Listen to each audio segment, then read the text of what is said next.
വിഷാദ രോഗത്തിന് അടിമപ്പെട്ടിരിക്കുകയാണ് മിക്ക ആളുകളും. പല ആളുകൾക്കും ഇത് കാരണം ഒരു ഏകാന്തത അനുഭവപ്പെടുന്നുണ്ട്. ഏകാന്തത എന്ന് പറയുമ്പോൾ ഒറ്റപ്പെടലാണ്. നമ്മൾ ആ ഒരു ഒറ്റപ്പെടൽ ശരിക്കും ഭീകരമാണ്. ബുദ്ധിപരവും അതുപോലെ സർഗാത്മകമായിട്ടുള്ള കാര്യങ്ങൾ വ്യാപരിക്കുന്ന വ്യക്തികൾക്ക് ഏകാന്തത വളരെ നല്ലതാണ്, ഒരു അനുഗ്രഹമാണ്. കാരണം അവർക്ക് ചിന്തിക്കാനും എല്ലാം ചെയ്യാം. പക്ഷെ കുറച്ച് നേരം കഴിയുമ്പോൾ ഇതൊരു വലിയ ശല്യമായിട്ട് മാറും, അല്ലെങ്കിൽ ഒരു ബുദ്ധിമുട്ടായിട്ട് മാറും, ഒരു വല്ലാത്ത വിഷമമായിട്ട് മാറും. നമുക്ക് തന്നെ നമ്മളെ വെറുക്കുന്ന ഒരു സാഹചര്യത്തിലോട്ട് വരാം, അതുപോലെ ഡിപ്രഷനിലോട്ട് വരാം. ഇങ്ങനെ പല വ്യക്തികളും നമ്മളോട് സ്ഥിരമായി പറയാറുണ്ട് ഏകാന്തത അനുഭവപ്പെടുന്നുണ്ട്, അതുപോലെ മാനസികമായിട്ട് ഒരു സന്തോഷം ലഭിക്കുന്നില്ല. എന്തെങ്കിലും ഒരു കാര്യം ചെയ്യണമെന്ന് തോന്നിയാലും നമുക്ക് നൊമ്പരപ്പെടുത്തുന്ന ഓർമ്മകളും അതുപോലെ വിഷാദ രോഗത്തിന് ഞാൻ അടിമപ്പെട്ടുകൊണ്ടിരിക്കുകയാണ്. പല വ്യക്തികളും ഇത്തരത്തിലുള്ള മരുന്നുകൾ കഴിച്ചുകൊണ്ടിരിക്കുകയാണ്, സൈക്കാട്രിസ്റ്റിനെ കാണിച്ച് മരുന്നുകൾ കഴിക്കുകയാണ്. എന്നിട്ട് പോലും അവർക്ക് വിഷാദത്തിൽ നിന്ന് പുറത്തു വരാനായിട്ട് പറ്റുന്നില്ല, സമാധാനമായിട്ടിരിക്കാൻ പറ്റുന്നില്ല. അവർ അസ്വസ്ഥരാണ്. അവരുടെ ജീവിതത്തിൽ ഒരു സന്തോഷം ലഭിക്കാത്തതുപോലെ എപ്പോഴും തോന്നും, അല്ലെങ്കിൽ നല്ലതൊന്നും സംഭവിക്കുന്നില്ല എന്ന് എപ്പോഴും തോന്നിക്കൊണ്ടിരിക്കും. ഒരു പ്രതീക്ഷയില്ലാത്ത രീതിയിലാണ് ഇത്തരം ആളുകൾ ജീവിച്ചുകൊണ്ടിരിക്കുന്നത്.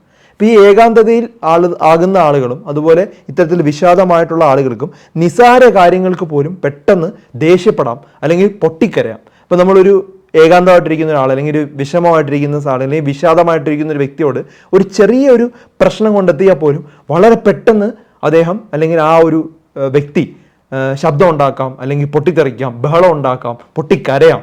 അപ്പോൾ ഇതൊക്കെ നോർമലായിട്ടുള്ളൊരു കാര്യമാണെന്ന് ആദ്യമേ കൂടുള്ള ആളുകൾ മനസ്സിലാക്കണം. കാരണം അപ്രതീക്ഷിതമായിട്ടുണ്ടാകുന്ന ഈ ഒരു റിയാക്ഷൻ അവർക്ക് ആ ഒരു ത്രഷ് ഏറ്റവും മുകളിലത്തെ ലെവലിലിരിക്കുകയാണ്. ഞാൻ എപ്പോഴും പറയുന്ന ഒരു കഥയാണ്, ഒരു ഗ്ലാസ് വെള്ളം, ഒരു ഗ്ലാസിൻ്റെ കപ്പാസിറ്റി നോക്കുക. ആ ഗ്ലാസ്സിൽ വെള്ളം ഒഴിക്കുന്നു, അതിൻ്റെ ഏറ്റവും മുകളിലത്തെ ലെവൽ വരെ നമുക്ക് നമ്മുടെ സമ്മർദ്ദം താങ്ങാനായിട്ട് പറ്റുള്ളൂ. അതിന് മുകളിലോട്ട് നമ്മൾ എത്ര ഒഴിച്ചാലും പറ്റില്ല, അത് മാക്സിമം ആയിരിക്കുകയാണ്. അപ്പോൾ ചെറിയൊരു പ്രശ്നം വന്നു കഴിഞ്ഞാൽ പോലും പൊട്ടിത്തെറിക്കും, നമുക്ക് പറ്റില്ല. അപ്പോൾ നമ്മളിത് നമ്മുടെ പുറത്തോട്ട് കളയണമെങ്കിൽ എന്ത് ചെയ്യണം? അത് മൊത്തമായി കളയുകയോ അല്ലെങ്കിൽ കുറച്ച് കളഞ്ഞാൽ മാത്രമേ നമുക്ക് പിന്നെ ഒരു പ്രശ്നമോ അല്ലെങ്കിൽ ഒരു ചെറിയൊരു കാര്യമോ നമ്മുടെ ജീവിതത്തിലോട്ട് എത്തിക്കാനായിട്ട് പറ്റുള്ളൂ. അല്ലെങ്കിൽ എന്ത് സംഭവിക്കും? ചെറിയ ചെറിയ കാര്യങ്ങൾക്ക് പോലും പൊട്ടിത്തെറിക്കുകയും ദേഷ്യപ്പെടുകയും ചെയ്തുകൊണ്ടിരിക്കും. നമ്മളൊരു ഗ്ലാസ്സിൻ്റെ വെള്ളം എത്ര നേരം നമ്മുടെ കയ്യിൽ പിടിക്കുന്നു എന്നുള്ളതാണ് കാര്യം. ആ വെയിറ്റ് ചോദിക്കുമ്പം എത്രയാണ് ഈ ഗ്ലാസിൻ്റെ വെയിറ്റ് എന്ന് ചോദിച്ചാൽ ഗ്ലാസിൻ്റെ വെയിറ്റ് വളരെ കുറവാണ്, അല്ലെങ്കിൽ ആ കുപ്പിയുടെ വെയിറ്റ് വെള്ളത്തിൻ്റെ വെയിറ്റ് വളരെ കുറവാണ്. പക്ഷേ എത്ര നേരം അത് നമ്മുടെ കയ്യിൽ പിടിച്ചു വെക്കുന്നു എന്നുള്ളതാണ് നമ്മുടെ മനസ്സിൻ്റെ വെയിറ്റുമായിട്ടുള്ള ബന്ധം. അതായത് നമ്മളത് കുറേ നേരം പിടിച്ചു വയ്ക്കുകയാണ്, ഒരു 5 ദിവസം 6 ദിവസം ഇങ്ങനെ പിടിച്ചു വയ്ക്കാൻ ആരെങ്കിലും പറഞ്ഞു കഴിഞ്ഞാൽ നമുക്ക് പറ്റില്ല, ഇമ്പോസിബിളാണ്. അല്ലെങ്കിൽ ഒരു ഗ്ലാസ് വെള്ളം എന്ന് പറയുമ്പം കുഴപ്പമില്ല, കുറച്ച് നേരം പിടിക്കാം, അത് താഴെ വയ്ക്കാം. പക്ഷേ അത് നമ്മൾ കണ്ടിന്യൂസ് ആയിട്ട് പിടിച്ചുകൊണ്ടേ ഇരുന്ന് കഴിഞ്ഞാൽ നമ്മൾ ഭൂതകാലത്ത് തന്നെയാണ് അനാവശ്യമായി കെട്ടിക്കിടക്കുകയാണ്. നമ്മുടെ ആ പഴയ ഓർമ്മകളും അതുപോലെ തന്നെ പല ചിന്തകളും കാരണം നമ്മൾ ഭാവി കാണുന്നില്ല, അതുപോലെ പ്രസൻ്റ് ആയിട്ടുള്ള ജീവിതത്തിൽ ജീവിക്കാൻ പറ്റാത്തൊരു സാഹചര്യം. അപ്പോൾ ഇത് വളരെ വിഷമകരമായിട്ടുള്ളൊരു സാഹചര്യമാണ്, അതുപോലെ തന്നെ അക്സെപ്റ്റ് ചെയ്യാൻ പറ്റാത്തൊരു സാഹചര്യമാണ്. അപ്പോൾ ഇതിൽ നിന്ന് നമുക്ക് എങ്ങനെ പുറത്തോട്ട് ചാടാം? അപ്പോൾ ആദ്യമായിട്ട് ഞാൻ പറയാനുള്ള കാര്യം എന്ന് പറഞ്ഞാൽ, നമ്മൾ ഭൂതകാലത്ത് നിന്ന് പുറത്തോട്ട് വരണം. നമ്മൾ പ്രസൻറ്റ് ലൈഫും അതുപോലെ തന്നെ നമ്മൾ ഭാവി ജീവിതത്തിനെയും കുറിച്ച് കൂടുതൽ പ്ലാൻ ചെയ്ത് മുന്നോട്ട് പോകാനായിട്ട് ശ്രമിക്കുക.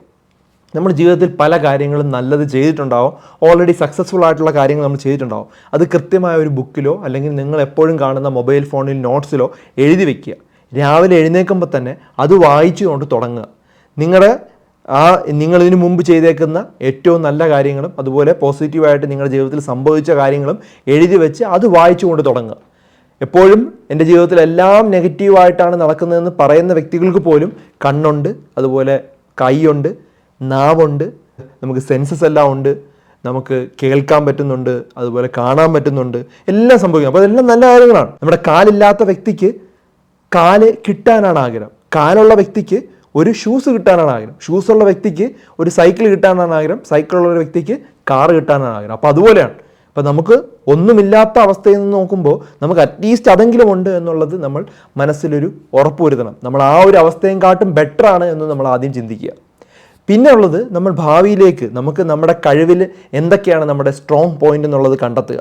ആ സ്ട്രോങ് പോയിന്റിൽ ഫോക്കസ് ചെയ്യുക. നമ്മുടെ കമ്മ്യൂണിക്കേഷൻ സ്കില്ലാവാം, അല്ലെങ്കിൽ നമ്മളൊരു കാര്യം ചെയ്യുന്നതിൻ്റെ സ്കില്ലാവാം, കുക്കിംഗ് സ്കില്ലാവാം, അല്ലെങ്കിൽ നമ്മളൊരാൾക്ക് പറഞ്ഞു കൊടുക്കുന്ന രീതിയാവാം, ടീച്ചിങ് സ്കില്ലാവാം, എന്തെങ്കിലും ഒരു സ്കില്ലാവാം. അതിൽ ഫോക്കസ് ചെയ്തുകൊണ്ട് നമ്മൾ മുന്നോട്ട് പോകാനായിട്ട് ശ്രമിക്കുക. അത് കണ്ടിന്യൂസ് ആയിട്ട് ഞാൻ ചെയ്തുകൊണ്ടേ ഇരുന്ന് കഴിഞ്ഞാൽ ഒരു ദിവസം അതിന് റിസൾട്ട് വരും. അത് ചിലപ്പോൾ 1 വർഷം വരെ എടുക്കാം. ഇങ്ങനെ കണ്ടിന്യൂസ് ആയിട്ട് നിങ്ങൾ ചെയ്തുകൊണ്ടേയിരിക്കണം. പ്രതീക്ഷ കൈവിടാതെ മുന്നോട്ട് പോയിക്കൊണ്ടേയിരിക്കുക. എനിക്ക് കുറേ ആളുകൾ ഇടയ്ക്കിടയ്ക്ക് മെസ്സേജ് ചോദിക്കാറുണ്ട്, എനിക്ക് ഈ ജീവിതത്തിൽ ഒന്നിനും ഒരു താല്പര്യം തോന്നുന്നില്ല, വിഷമമാണ്, എപ്പോഴും വിഷമമാണ്. അതിനൊരു പരിഹാരമാണ് നമ്മൾ ഭാവിയെ മുന്നോട്ട് കണ്ട് വർത്തമാനത്തിൽ ജീവിക്കുക. നമ്മൾ എന്ത് ചെയ്യണം? ഭൂതം അല്ലെങ്കിൽ കഴിഞ്ഞു പോയ കാലത്തിൽ ജീവിക്കാതിരിക്കുക. കഴിഞ്ഞു പോയത് പോട്ടെ, ഇനി നമ്മൾ അതും ആലോചിച്ചുകൊണ്ടിരുന്നാൽ പുതിയ ജീവിതവും പോവും. മനുഷ്യരാണ്, ഇതെല്ലാം നമ്മുടെ മനസ്സിൽ വന്നുകൊണ്ടിരിക്കും. അത് എങ്ങനെ ഒഴിവാക്കുക എന്നുള്ളതാണ്. ആദ്യം തന്നെ നമ്മൾ അതെടുത്ത് വായിക്കുക. നമുക്ക് എന്താണ് ജീവിതത്തിൽ കിട്ടാനുള്ള കാര്യങ്ങളും വായിക്കുക. മെഡിറ്റേറ്റ് ചെയ്യുക. 20 മിനിറ്റ് നമ്മുടെ ശ്വസനത്തിൽ കോൺസെൻട്രേറ്റ് ചെയ്ത് അകത്തോട്ട് ശ്വാസം എടുക്കുകയും പുറത്തോട്ട് ശ്വാസം എടുക്കുകയും കളയുക എന്നുള്ള രീതിയിൽ 20 മിനിറ്റ് കോൺസെൻട്രേറ്റ് ചെയ്യുക. ഏതെങ്കിലും മ്യൂസിക്കോ അല്ലെങ്കിൽ നിങ്ങൾക്ക് ഇഷ്ടമുള്ള പ്രാർത്ഥനയോ എല്ലാം കേട്ടുകൊണ്ട് അതിരിക്കുക. പിന്നെ ചെയ്യേണ്ടത് വ്യായാമം ചെയ്യുക. 30 മിനിറ്റ് മുതൽ 40 മിനിറ്റ് നല്ലവണ്ണം വ്യായാമം ചെയ്യുക. വ്യായാമം ചെയ്യുമ്പോൾ നമ്മുടെ ശരീരത്തിൽ എൻഡോർഫിനും സെറട്ടോണിൻ പോലുള്ള ഹോർമോൺ ഉണ്ടാവും. അതെല്ലാം ഹാപ്പി ഹോർമോൺസാണ്. ഈ ഹാപ്പി ഹോർമോൺസ് നമ്മുടെ ശരീരത്തിൽ എത്തിയാൽ നമുക്ക് ഭാവിയിൽ പ്ലാൻ ചെയ്യാൻ പറ്റും. നമുക്കൊരു പോസിറ്റീവ് ലൈഫ് തോന്നും. നമ്മുടെ ജീവിതത്തിൽ പണ്ട് നടന്ന കാര്യങ്ങൾ, അതായത് നല്ല കാര്യങ്ങൾ ഓർത്തെടുക്കാനായിട്ട് നോക്കുക.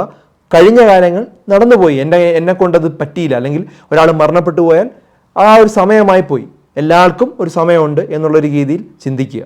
ഇനി നമ്മളൊരു മോശം കാലം കടന്നു പോകുന്ന സമയത്ത് നമ്മൾ പറയേണ്ടത് ഈ മോശം കാലവും കടന്നു പോകും എന്ന് ആലോചിക്കുക. അതുപോലെ തന്നെ നല്ല കാലം വന്നു കഴിഞ്ഞാൽ പോലും അതും കടന്നു പോകും. അതുകൊണ്ട് ഓവർ എക്സൈറ്റഡ് ആവേണ്ടാവില്ല. ഒരു ന്യൂട്രലായിട്ട് ലൈഫ് പോകുന്നതാണ് ഏറ്റവും നല്ലൊരു കാര്യം. ഇനി നിങ്ങൾ ഓവർ ജോയിഡ് ആയാലും കുഴപ്പമൊന്നുമില്ല, പക്ഷേ വിഷമിച്ചിരിക്കാൻ പാടില്ല. എൻ്റെ ഒരു അഭിപ്രായത്തിൽ നിങ്ങളെ ഏറ്റവും നല്ല ഒരു കമ്പാനിയൻ അല്ലെങ്കിൽ ഒരു ഫ്രണ്ടിനെ കണ്ടെത്തുക. നിങ്ങളുമായിട്ട് വളരെയധികം ഒരു റാപ്പോ ഉള്ള ഒരാളുമായിട്ട് കണ്ടെത്തുക. അദ്ദേഹവുമായിട്ട് ഷെയർ ചെയ്യുക, അല്ലെങ്കിൽ അവരുമായിട്ട് ഷെയർ ചെയ്യുക. അങ്ങനെയുള്ള ആളുകളുമായിട്ടൊരു കമ്പനി ഉണ്ടായാൽ കുറച്ചുകൂടെ നല്ലതാണ്. ഒരു കമ്മ്യൂണിറ്റി ഉണ്ടെങ്കിൽ നമ്മുടെ ബ്രെയിൻ കുറച്ചും കൂടെ നല്ലതാകുമെന്നാണ് പഠനങ്ങൾ തെളിയിക്കുന്നത്. നല്ലൊരു ചുറ്റുപാടുമുള്ള ആളുകൾ നമുക്കുണ്ടെങ്കിൽ വളരെയധികം പെട്ടെന്ന് നമുക്ക് ഡിപ്രഷനിൽ നിന്ന് മാറാൻ പറ്റുമെന്നാണ് പല പഠനങ്ങളും തെളിയിക്കുന്നത്. അപ്പോൾ ഇത്തരം കാര്യങ്ങളെല്ലാം ശ്രദ്ധിച്ചു കഴിഞ്ഞാൽ ഏകാന്തതയിൽ നിന്നും ഡിപ്രഷനിൽ നിന്നുമെല്ലാം നമുക്ക് പുറത്ത് ചാടാനായിട്ട് കഴിയും. ധാരാളം ആളുകളുടെ ഒരു ഇൻഫർമേഷൻ ആണെന്ന് കരുതുന്നു. ഇത് മറ്റുള്ളവർക്ക് ഷെയർ ചെയ്ത് കൊടുക്കുക.